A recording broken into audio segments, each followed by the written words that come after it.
तो यहाँ पर 13वां क्वेश्चन देखेंगे 9.1 का। तो 75 मीटर ऊंची लाइट हाउस, तो 75 मीटर ऊंची CD एक लाइट हाउस है। लाइट हाउस के शिखर से दो समुद्री जहाज़ों के अवनमन कोण 30 और 45 अंश है।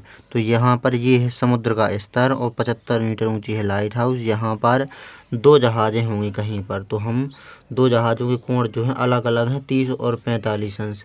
तो यहाँ पर एक जहाज़ यहाँ पर मान लेते हैं, एक यहाँ पर, ये जहाज़ ए और ये जहाज़ बी मान लेते हैं हम यहाँ पर।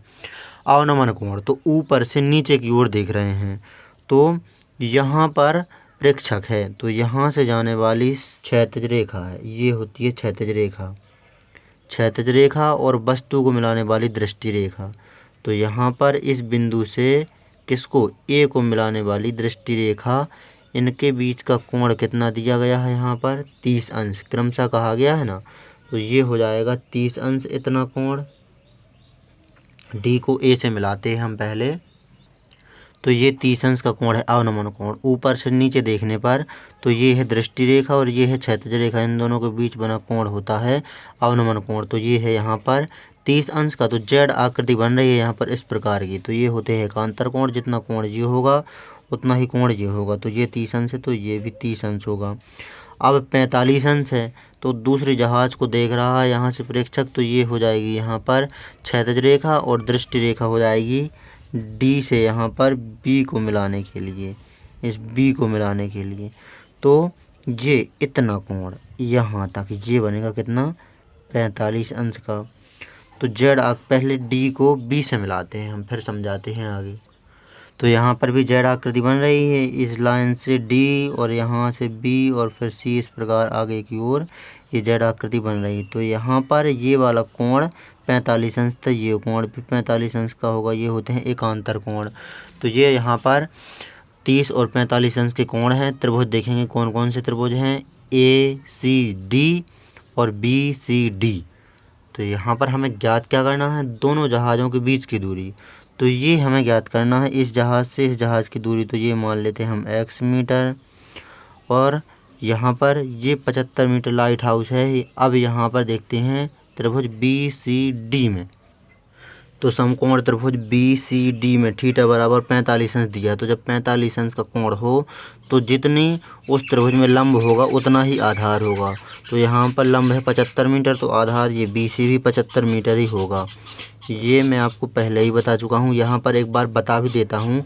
तो यहाँ पर लंब और आधार की चर्चा हो रही है, तो tan थीटा बराबर लंब बटे आधार सूत्र लगा देते हैं। यहीं पर मैं बता देता हूँ कि जब थीटा 45 अंश हो तो किस प्रकार लंब और आधार बराबर होते हैं। तो लंब बटे आधार, tan थीटा का मान है 45, तो 45 बराबर लंब है यहाँ पर 75 बटे आधार है यहाँ पर BC। tan 45 का मान होता है 1 बराबर में 75 बटे BC। तो यहाँ पर तिर्यक गुणा करेंगे तो BC का गुणा 1 में होगा, तो BC बराबर 75। तो यहाँ पर ये आ गया, देख लीजिए जितना लंब है उतना ही आधार आ गया। तो इस प्रकार होता है जब थीटा 45 अंश हो। अब यहाँ पर दूसरा त्रिभुज देखेंगे ACD में थीटा बराबर दिया है कितना 30 अंश। तो यहाँ पर समकोण त्रिभुज ACD में लंब बटे आधार हो जाएगा यहाँ पर tan थीटा। लंब और आधार की चर्चा हो रही है, तो यहाँ पर थीटा का मान है 30, तो हो जाएगा tan 30 बराबर लंब है यहाँ पर 75 मीटर। तो यहाँ पर 75 बटे आधार, आधार है ACD त्रिभुज में AC, तो AC हो जाएगा कितना, ये x प्लस 75, तो हो जाएगा ये 75 इतना और x, ये टोटल हो जाएगा यहाँ पर AC। तो ये हमने यहाँ पर आधार निकाल लिया 75 प्लस x। अब यहाँ पर tan 30 का मान रखेंगे, तो tan 30 का मान होता है 1/√3। तो 1/√3 बराबर 75 बटे 75 प्लस x।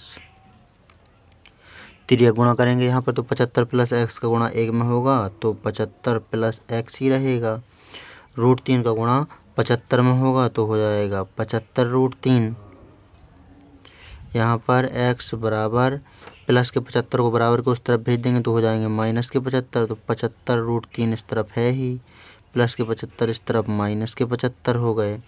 अब यहाँ पर 75 ले लेंगे हम कॉमन, 75 कॉमन लेंगे तो x बराबर 75 ये हमने कॉमन लिया तो √3 बचा। यहाँ पर पूरे 75 कॉमन आ ही गए तो यहाँ पर माइनस का 1, तो ये आ गया हमारा x का मान जो कि हमें चाहिए था, जो हमने माना है। यहाँ पर x माना था हमने, क्या माना था हमने कि दोनों जो यहाँ पर जहाज हैं उनके बीच की दूरी, तो x बराबर 75 इंटू √3 माइनस 1 मीटर, ये आ गया हमारा आंसर। तो यहाँ पर नोट कर लीजिए आप इस प्रश्न को अच्छी तरह से। ये हमने 13वां क्वेश्चन सॉल्व कर लिया यहाँ पर।